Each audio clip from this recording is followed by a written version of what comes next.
Her manager just publicly admitted she is long overdue for help. Her close friends are telling reporters they are all worried about her. Her own sons are reportedly being asked, through text messages and phone calls, "Please do not give up on me." Her Instagram is gone. She initially refused to go to treatment. She fired the people who were supposed to keep her safe. And there is a court date in May that could change everything. This is not a tabloid story.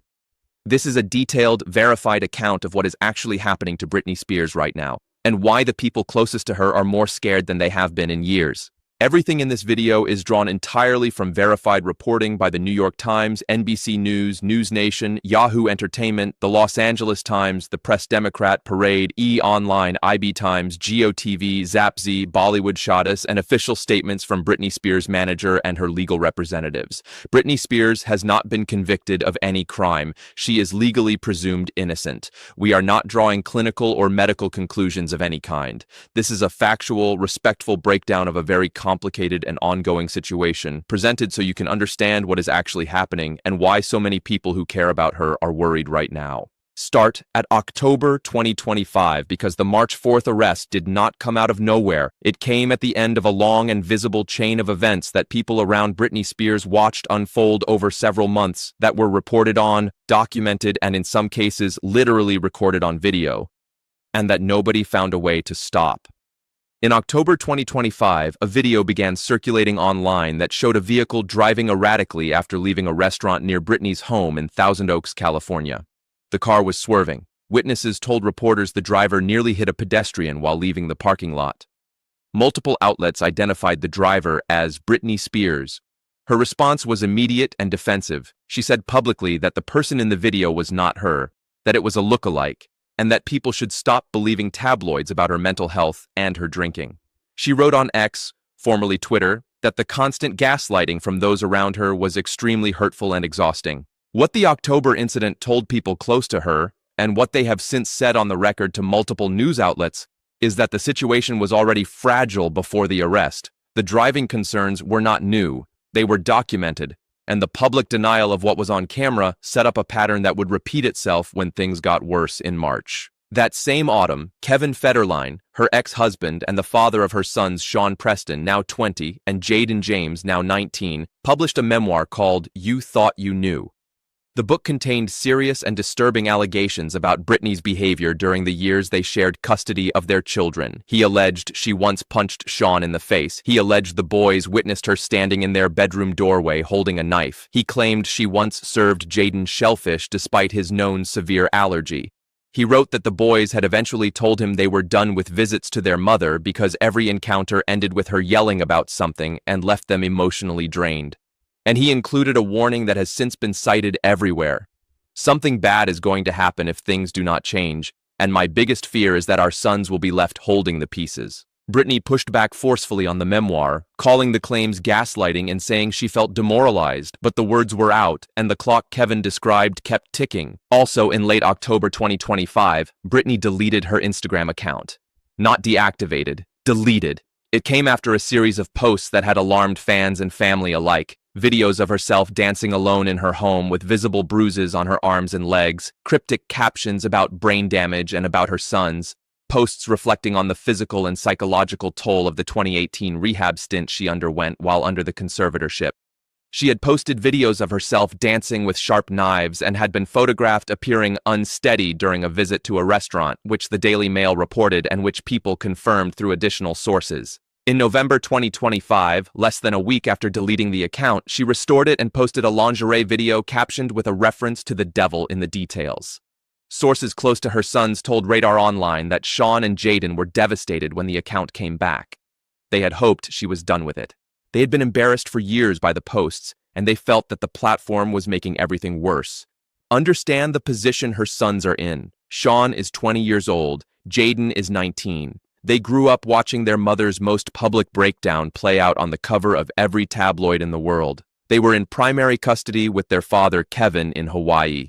Jayden had reconciled with Britney in late 2024. She described their Christmas reunion as the best Christmas of her life and said she had not seen him in 2 years. Sean had remained more distant. As of early 2026, both were in some form of contact with their mother. Jayden had been seen driving her around Los Angeles and attending church with her, which sources described as a genuine mending of the relationship. And then the arrest happened. On the night of March 4th, 2026, at approximately 9:30 in the evening, the California Highway Patrol received calls reporting a black BMW 430i driving erratically, swerving between lanes and speeding on the southbound 101 freeway near Newberry Park in Ventura County, 7 miles from Britney's home in Thousand Oaks. Officers located and stopped the vehicle near the Westlake Boulevard exit. They observed signs of possible impairment and requested a drug recognition expert. Britney Spears, 44 years old, was detained and transported to a hospital where her blood was drawn. She was booked into the Ventura County pretrial detention facility at 3:02 in the morning on March 5th. She was released on her own recognizance at 6:07 a.m. Her booking record listed her occupation as celebrity and her offense as violation of California Vehicle Code Section 23152G, driving under the combined influence of drugs and alcohol. Here is a critical detail that was buried in the coverage. According to her own 2023 memoir, The Woman in Me, Britney has stated that the only substance she has ever used is Adderall, the prescription amphetamine used to treat ADHD, and that she was never into hard drugs. Multiple outlets, including the Los Angeles Times and NBC News, confirmed after the arrest that Adderall was found in her vehicle.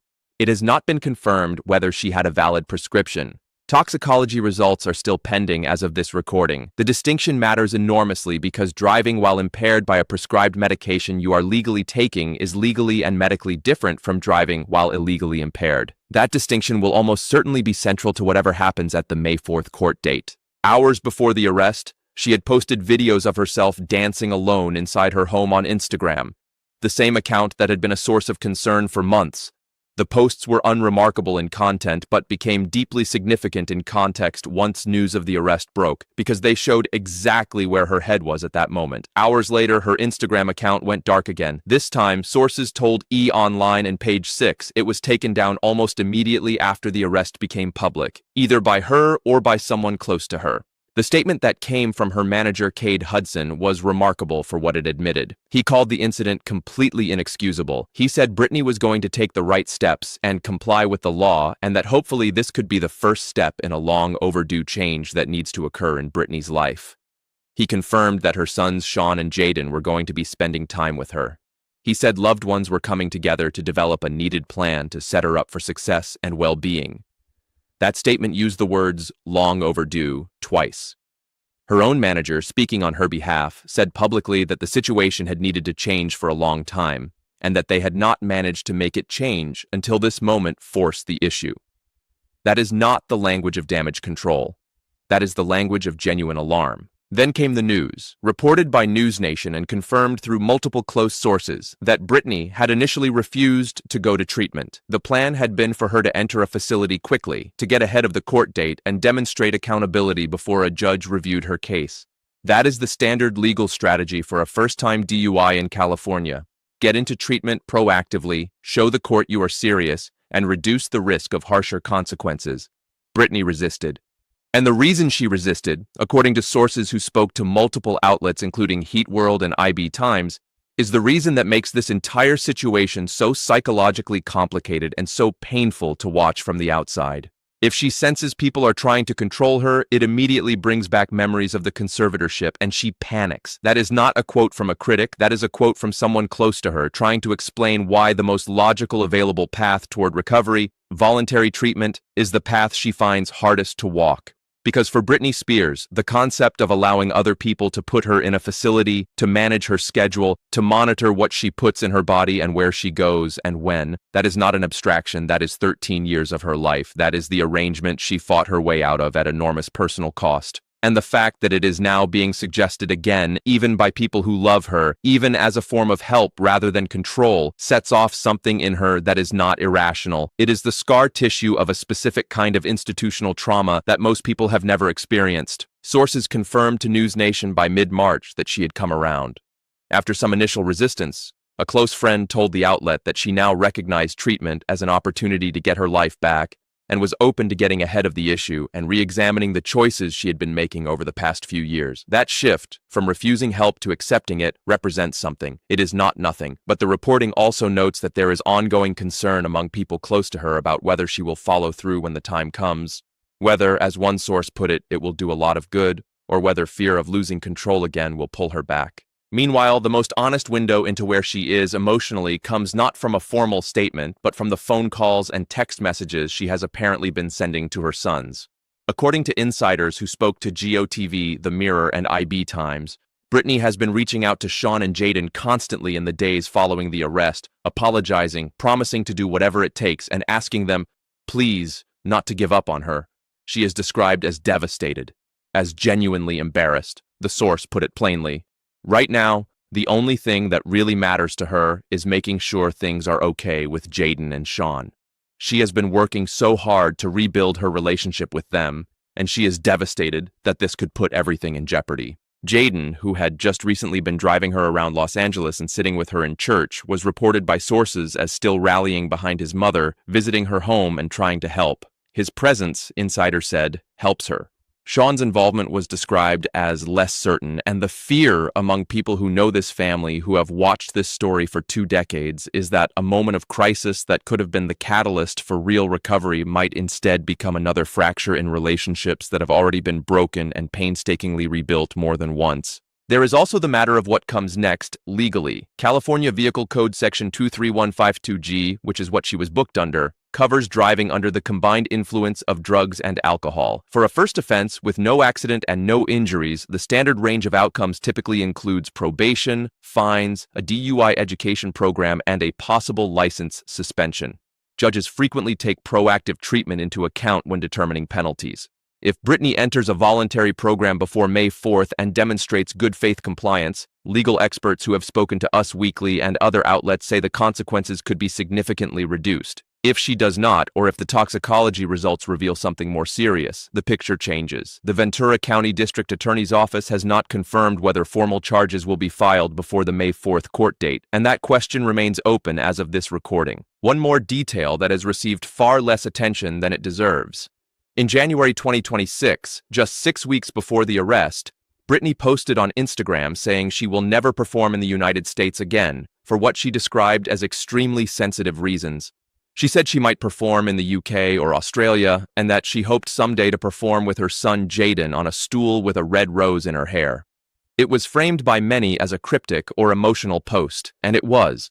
But it was also a statement from a person who had just signed away her entire music catalog to Primary Wave for approximately $200 million, and who was, privately, in a state of mind that her friends and team were already worried about. She wrote in the same post that she dances on social media to heal things in her body that people have no idea about. She described walking through the fire to save her life. That post was not about performance logistics. It was about something deeper, and the people around her who were paying attention heard it. Here is where things stand on March 20th, 2026. The toxicology results from the March 4th arrest are still pending. No formal charges have been confirmed by the Ventura County DA. The court date is May 4th. Britney has moved from refusing treatment to being open to it, and her team is building what they are calling a well-being plan with family involvement.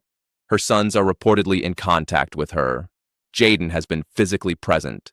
Sean's involvement remains uncertain. Her Instagram is gone again. And the people closest to her are operating with a mixture of genuine hope and genuine fear. What this situation asks of all of us who follow it from the outside is a level of honesty that celebrity coverage rarely allows for. This is not a woman who is simply making bad choices and needs to face consequences. This is a woman who spent 13 years of her adult life having her choices made for her by a legal arrangement that a court eventually agreed was wrong. She has spent the 4.5 years since then learning how to have autonomy over her own life, which is something most of us learned in our early 20s and take completely for granted. She is doing that learning at 44, in public, while dealing with estranged children, a former husband publishing a memoir full of disturbing allegations, an industry she says has hurt her, and a substance struggle she acknowledged in her own memoir. The answer is not a new conservatorship. The answer is not pity. The answer is not to keep treating her as either a cautionary tale or a symbol. The answer is that she is a real human being who needs real support on her own terms, from people she trusts, and that building that takes time, especially when trust has been destroyed as many times and in as many ways as it has in her case. The court date is May 4th. That is when the legal picture sharpens. Until then, what we can do is pay attention to what is actually happening rather than what the loudest headlines say, and hope that the people in her life who genuinely care about her have finally found a way to make her feel that accepting help is not the same as giving up her freedom. If this kind of honest, thorough, source-grounded breakdown is what you come here for, subscribe, hit the bell, and leave a comment below. Tell me what you think needs to happen before May 4th. For Britney, for her sons, and for a conversation about celebrity mental health, that this story deserves more than it usually gets. I read every single comment. I will see you in the next one.